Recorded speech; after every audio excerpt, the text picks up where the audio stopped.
لا إله إلا الله.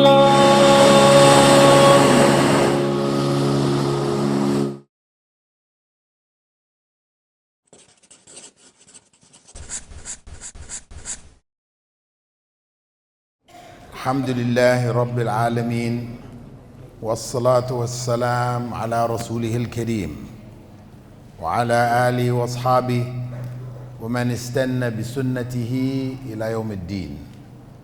All praise is due to Allah, and may Allah's peace and blessings be on the last Prophet Muhammad sallallahu alayhi wasallam, and on all those who follow the path of righteousness until the last day. This evening's topic: why do we believe in angels? This is the second pillar of Islam. The obvious answer is that the Prophet, may God's peace and blessings be upon him, informed us that it was the second pillar of faith, of Eeman, implying that without it there is no true faith. Also, Allah subhanahu wa ta'ala has spoken about angels in many parts of the Quran. From the creation of Adam, when Allah informed the angels, Surah Al-Baqarah, that He was going to create one who would follow the jinn with a free will, and they questioned Him, why would He do that when they will spill blood and create corruption in the land, in the earth, as the jinn did before them. So we have the standard textual evidence for our belief in the jinn and belief in the human spirit and belief in the angels. These three intelligent beings are spoken about. The jinn and the angels are invisible to us. They're in the unseen world, the ghaib. And part of our faith is to believe in the unseen. And all three beings have a spiritual essence with material presence at different points in their existence. I spoke about the jinn in my talk on exorcism some weeks back, and how at certain points they do become visible to us, or they may be visible to some of Allah's creatures and not to others. This is also in the case of the angels. But for human beings, if we deny or we question the existence of angels, we might as well question the existence of the human soul. Because the human soul is not visible. It's not a part of the visible world. We know about it from Revelation. The Prophet ﷺ elaborated on what Allah has informed us. So, either we believe in what has been narrated to us by the Prophet ﷺ in its entirety, or we don't. Of course, in the West, in the history of science, as science evolved in the West, where many things were attributed to the angels and other beings, they became a part of the body of what we may call superstition. And as science evolved, as science developed, and explanations were found for a number of things that were thought to be caused by demons and other beings, a general distrust and disbelief about the unseen world became widespread, to the point where the human spirit itself was denied.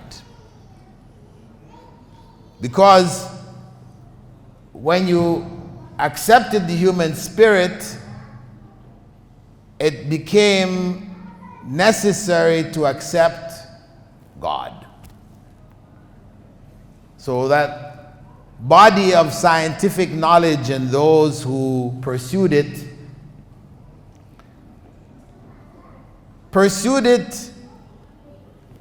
in a rejection of God, freeing human beings from the trappings, the bonds of religion, to become democratic in their decisions. It became necessary to remove the religious trappings, as the West perceived it. However, belief in the spirit, the human spirit, the human soul, and connected to it, belief in God, still remain the belief of the vast majority of human beings. It remained, in spite of the onslaught of science, bringing all these new evidences, etc., that belief remained. Because belief in the human soul has a reality that human beings experience all over the world. They see a person at the point of death, and they see that person dead. There is no physical change that has happened here. The same body is before and after. Same body. So common sense tells them something was there which is no longer there. So human experience, the spiritual world, has its basis in human experience. Now, how you interpret that soul and its creation, or is it created, or whatever other ideas that may be added to it, that's another story. But the existence of the human soul is something all civilizations of human beings have recognized. And one of the principles in anthropological research, etc., where people get into an argument about what is natural and what is learned. What we learn, we come into this world with some things, and some things we learn after coming into this world. Nature and nurture, that's what they call it. Nurture is how you are brought up. Nature is how you are. No matter where you are in this world, that's how human beings are. It's a part of human nature. We hear that, we use that term all the time. Human nature. So, the belief in the human spirit and connected to it, belief in God, this is natural. It is a part of human nature to believe. The very fact that it is found everywhere, this speaks for itself. Because how you determine nurture is by the fact that in some places it exists, in other places it doesn't. That's how you know. It's not everywhere. So you can say this is a culture, this is a tradition, this is a learned behavior.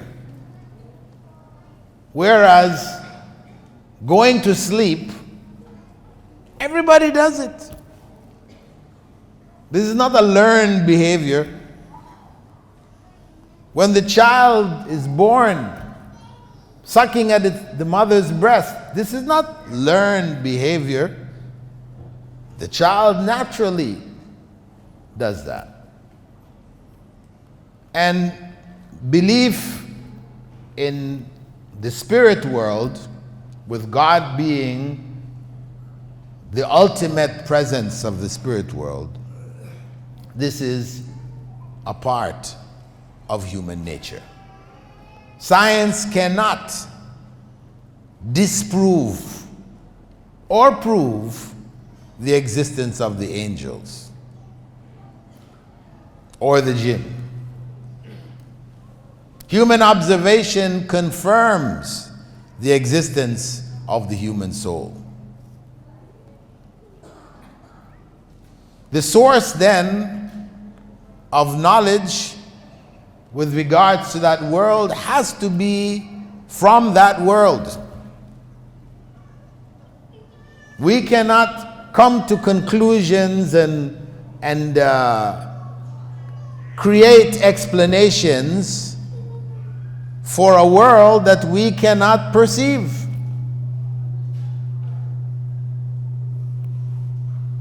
This is the reality.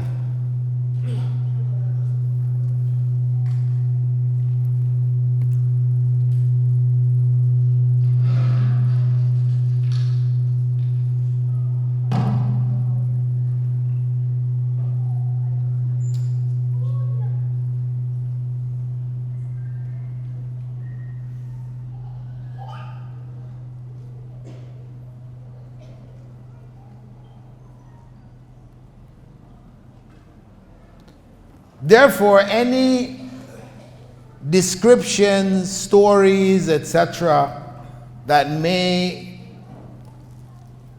be created by human beings without source, without coming from the creator of human beings, it will naturally be garbled, confused, legends, stories, fairy tales. This is the nature of how explanations of that world will be. So we believe because we believe that Muhammad sallallahu alaihi wasallam was a messenger of Allah. That is the foundation for our belief in the angels. That he received revelation from Allah. From that unseen world, he received revelation. And that's what gave him the authority to inform us about the beings who are unseeing to the creatures of this world.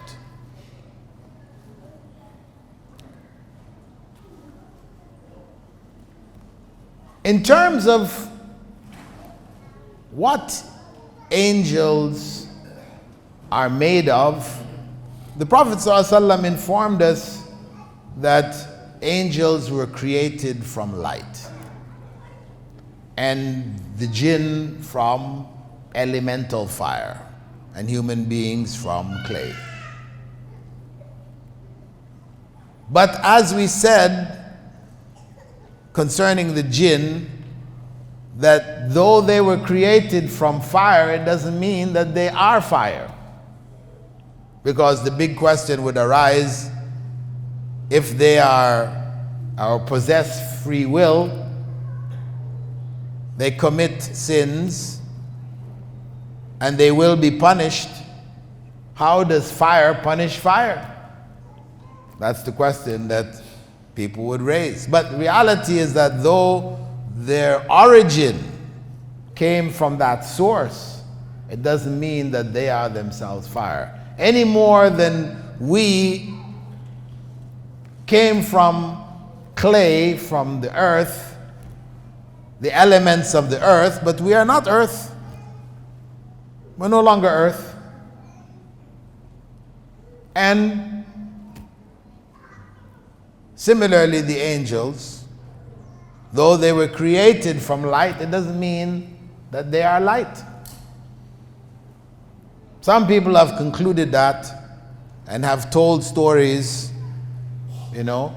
where elements of light come in and they believe, the origin of it is tied to the angels. But reality, whatever we know about the angels comes from revelation. So when we look into what does an angel look like? What does an angel look like? Now the images that we have common in the media is basically a product of Greek, Roman legends, Judeo-Christian traditions. So when we hear of angel, all of a sudden we think of a human being with two wings on his back. This is the image that has been portrayed to us. And in their traditions, of course, from Greece and Rome, you had Cupid. Cupid, a little infant with wings, with a bow and arrow. He would fire this arrow into your heart and you would fall in love with A, B, or C. Maybe all A, B, and C. This is, of course, from their legends, their fairy tales. Cupid being the son of Mercury, who was considered to be the messenger of the gods. Right. Anyway, amongst the Christian tradition, they had different grades of angels. They gave them different names and labels, etc. But common feature is that they were human-like with wings on their backs. Usually 2 wings. But although some of their texts do assign more wings to the angels.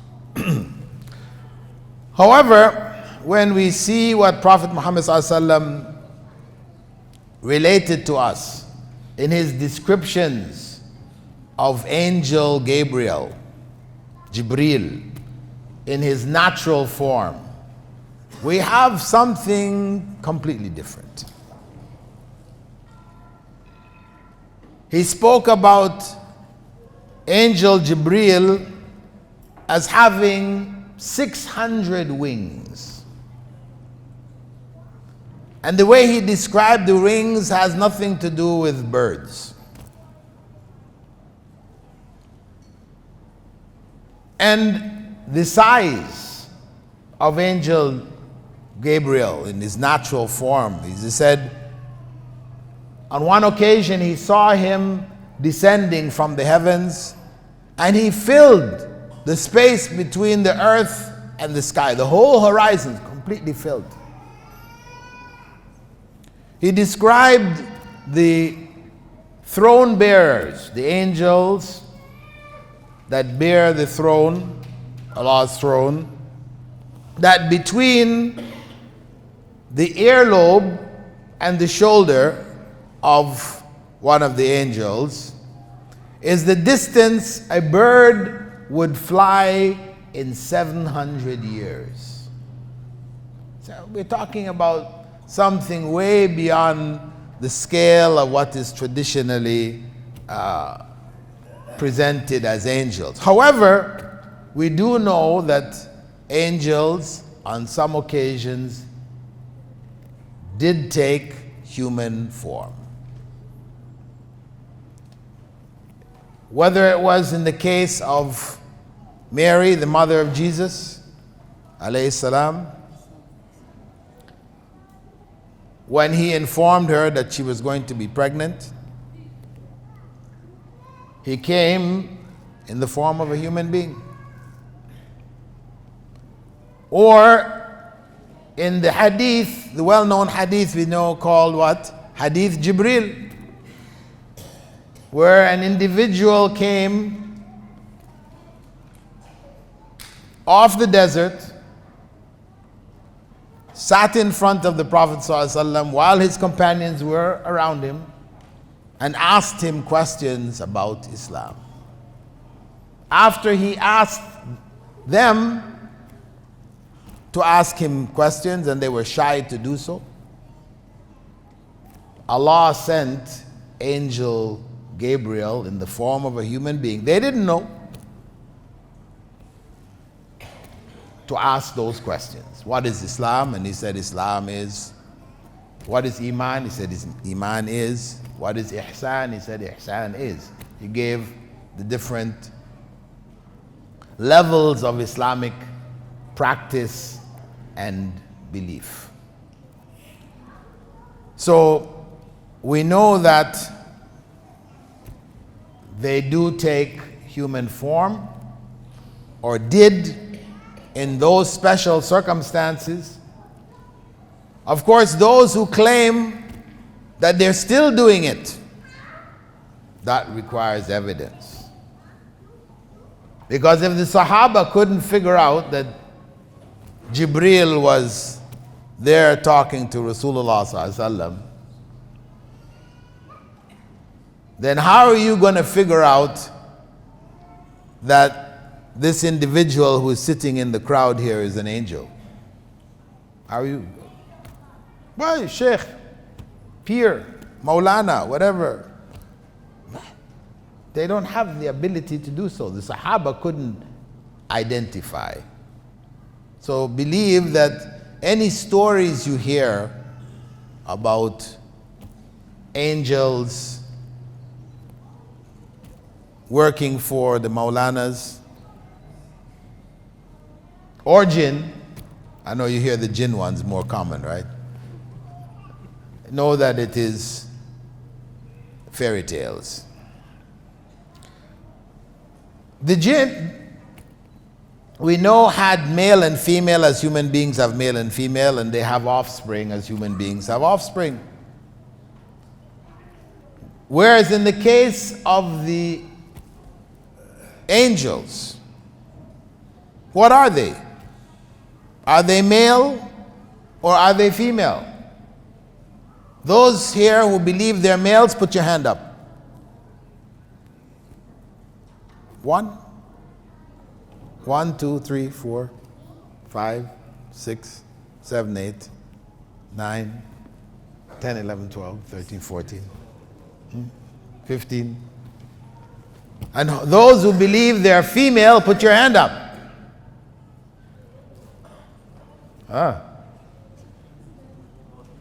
Male chauvinists here.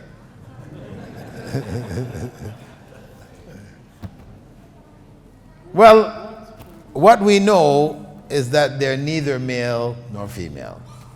That's what I'm assuming. The rest of you didn't put your hand up. It wasn't because you're shy.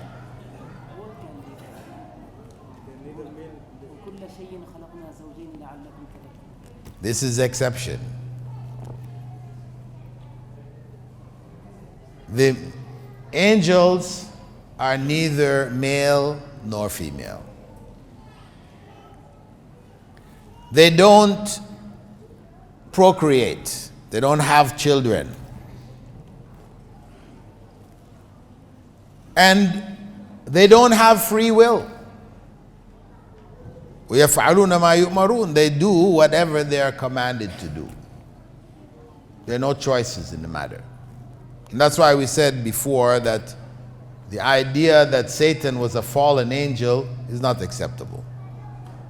Because angels obey. They don't have an option in it. In terms of the names of angels, there are only a few that have been authentically recorded. But in Muslim tradition and culture, there are many names. And people will use these names in ta'weez and, amulets and this type of thing. Special amulets, you call on this angel or that angel. And for the Catholics, they worship the angels. They have one angel for this, angel for that. They pray to them, call on the angels in prayer. But the authentic names, we have Jibril, we have Mikael, who is connected with rain, Israfil, who is connected with blowing the horn and signaling the end of the world, Malik, guardian over hell, Munkar and Nakir, who will question us in the grave, and Harut and Marut, who were sent to Babylon as a test.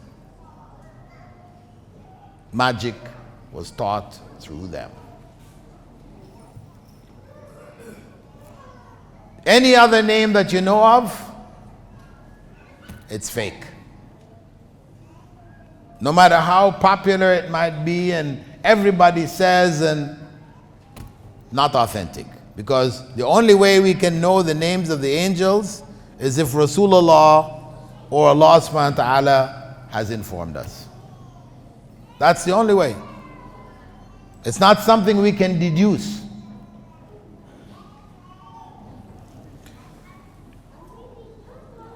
In general, from what we have seen about how the Prophet ﷺ described the angels in relationship to our world, it has been concluded that virtually every movement or action which takes place in this world is connected with the angelic activity. That they are commanded by Allah subhanahu wa ta'ala, and through their fulfillment of the commands, events take place in this world. Somebody might ask, really, so why does Allah need angels? Couldn't He just do it directly without any in-between? We say, why does Allah need gravity? Couldn't He just do it directly without any gravity? There's so many things we could say, why doesn't Allah do it that other way, without this or without that? Allah chose for things to take place governed by laws of nature or by laws of the spiritual world, the laws which govern the spiritual world. So it's not for us to ask, why not?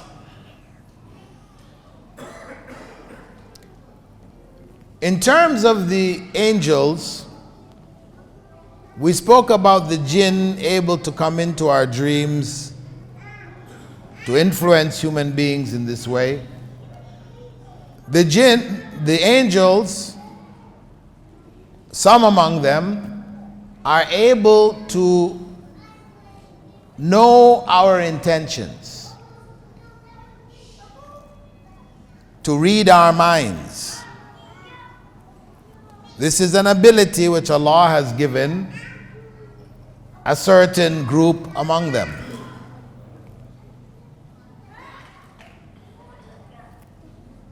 Allah, as the Prophet ﷺ described, would be informed on certain occasions of acts which human beings are about to do, not that Allah doesn't know already. And being an evil act, it could be recorded as an evil deed, but Allah informs them that they don't record it until after a period of time. If they actually do it, then it's recorded as one evil deed. If they don't do it, it's recorded as one good deed. An evil deed which has been abandoned becomes a good deed. And this is part of the mercy and blessings of Allah, that we are recorded for not doing evil when we had decided to do evil. So when we are informed of that, this reminds us of the mercy of Allah. Allah is so merciful that He records us for changing our minds. For changing our minds from doing something bad to just not doing it. Not that we go and do something good, because if we did something good, then that's 10 times its value and increased. But just to not do that bad thing, we reward. That is the great mercy of Allah subhanahu wa ta'ala with regards to ourselves. And we know that, as the Prophet ﷺ informed us, an angel is assigned to every human being. We know about the recording angels, that angels are assigned on our right and on our left, recording good deeds, recording evil deeds. But besides that, there is an angel who is assigned to each human being, encouraging them to do good. This balances with the jinn that is assigned to every human being, that encourages us to do bad. So we are between those two, making that choice between evil and good. So in the end, we have to look at why did Allah inform us about the world of the angels?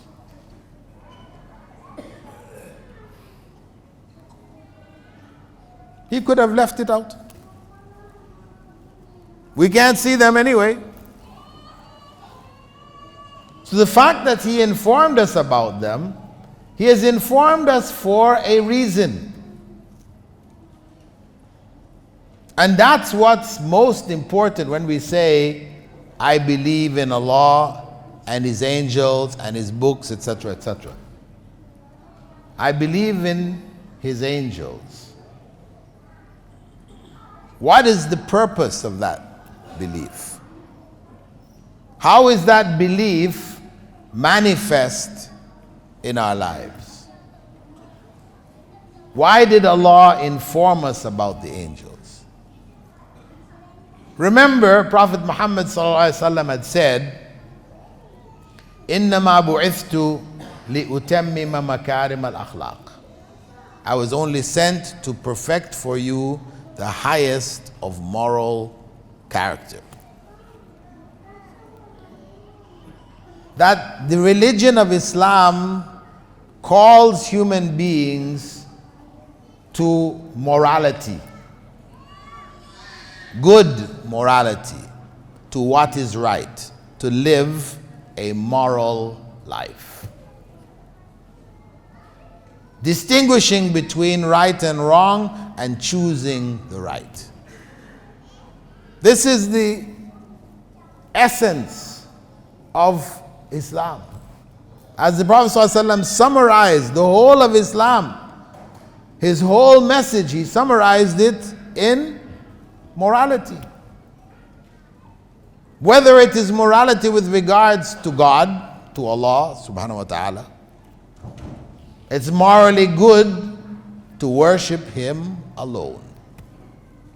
It is morally evil, wrong, to worship other than Him or to worship others along with Him or to worship others in order to worship Him. Any of that, that's all immoral. What is moral is to worship Him alone. With regards to other human beings, what is moral is to be good to our fellow human being. To love for him what we love, or her what we love for ourselves.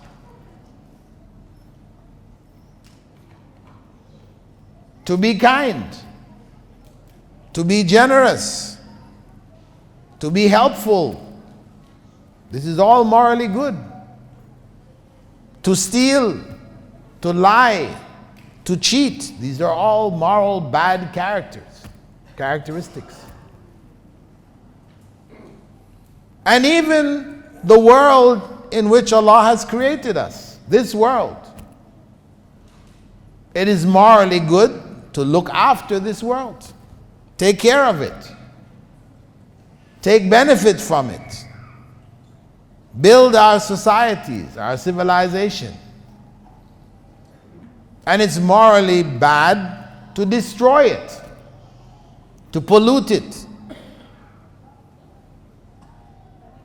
It is morally good to feed the animals. The Prophet ﷺ had said, a prostitute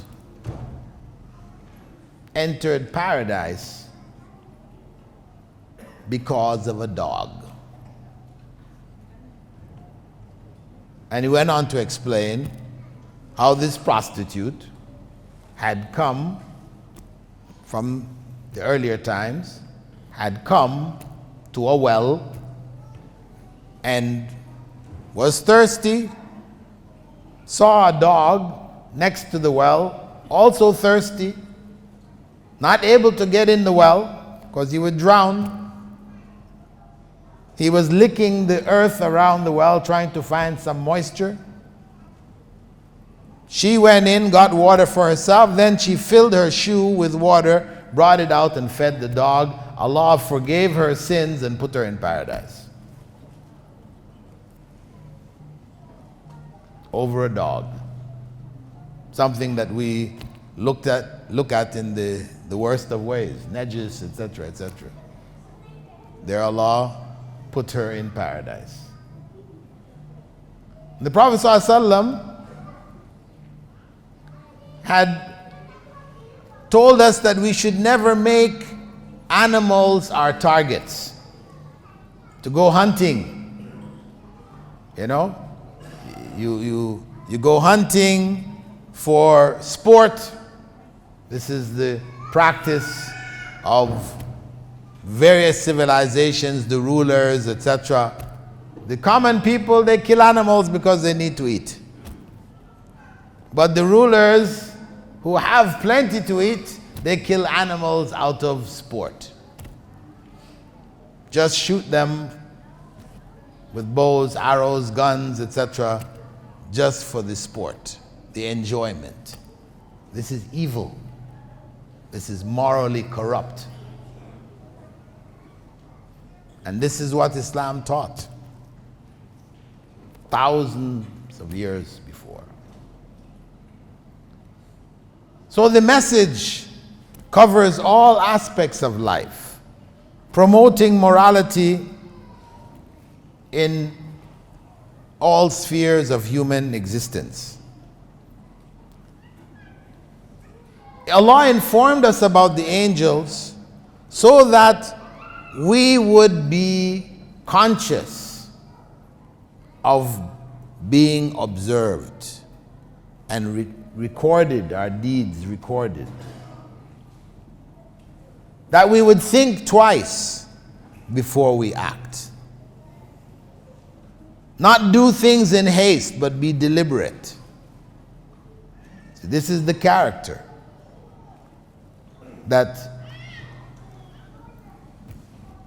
Allah wanted from us in informing us about the angels. Besides recognizing His mercy, other things that we have alluded to, we've spoken about, primarily it is to build that character, about which the Prophet ﷺ had said that ta'anni min Allah wal ajala min ash-shaytan. Careful deliberation, acting in a deliberate manner, thinking things out before doing them, is from Allah. And doing things in haste, making hasty decisions, this is from shaitan. As they say, haste makes waste. How many times we do things hurriedly and we regret it? So, belief in the angels is connected with this characteristic, along with our recognition of Allah's mercy in our lives through the various means that the angels benefit us. And this is why we believe in the angels. And this is how we should approach all of the various pillars of Islam and Eeman, etc., that we should reflect and understand, find out if we don't know. Keep asking until we get a clear understanding of why we do what we do. Because Allah has required us to do a variety of different acts, to hold different beliefs, etc., for a reason. It's not just to make our lives difficult. He has prescribed these various acts for a reason, for something that we need, not because of any need that He has. So therefore it is important for us to find out what is in it for us. to understand our deen, begin with that question, why?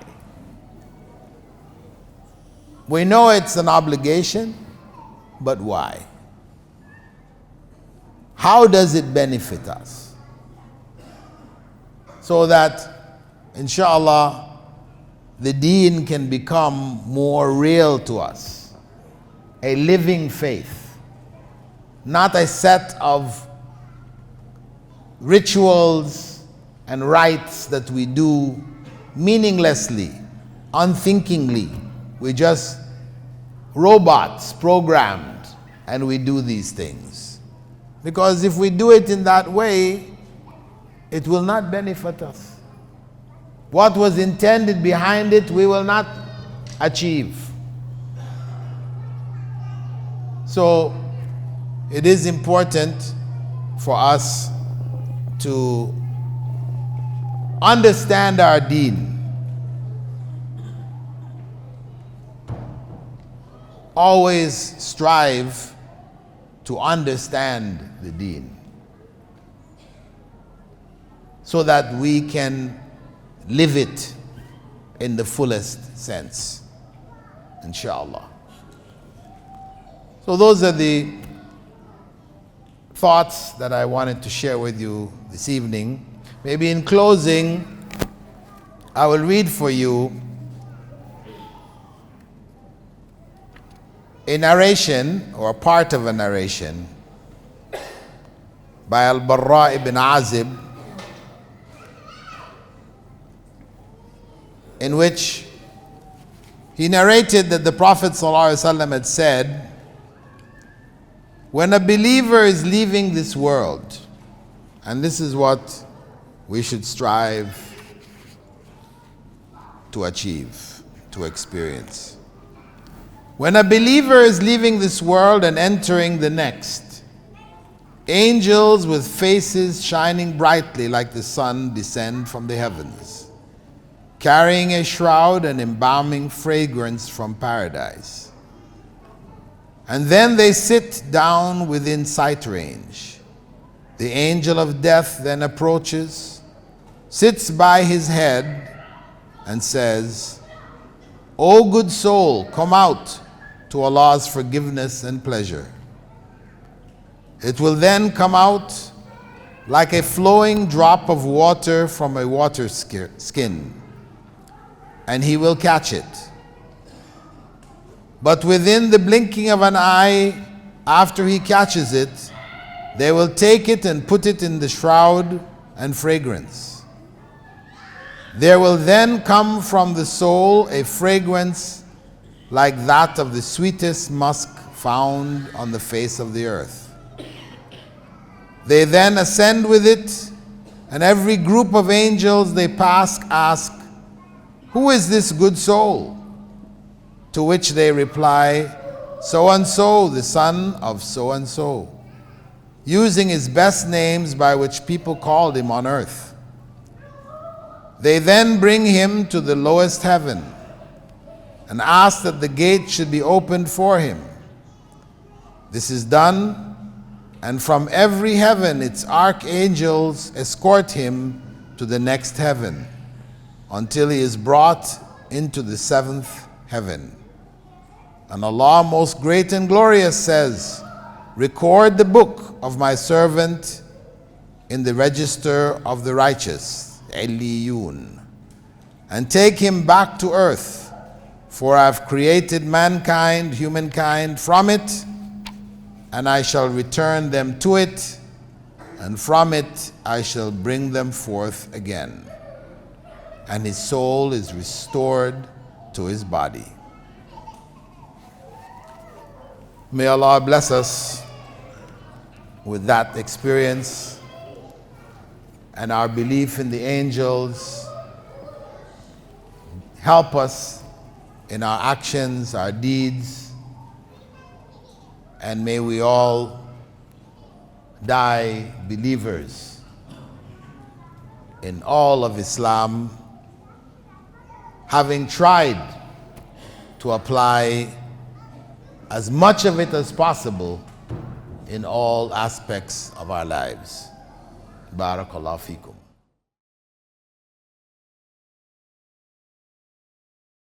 Seeking knowledge an obligation made easy. Thought about studying for a long time?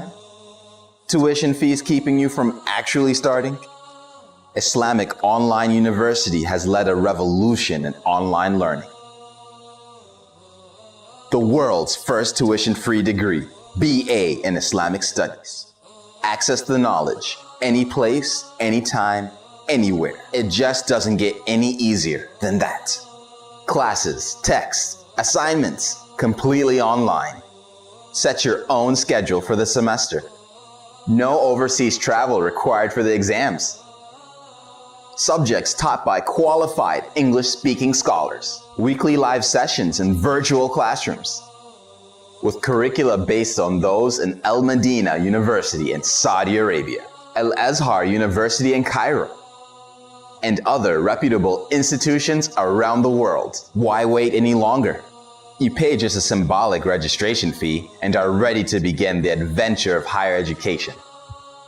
The most diverse student body of any university in the world. 130,000 plus registered students from 217 countries. Log in to the website for more details. www.islamiconlineuniversity.com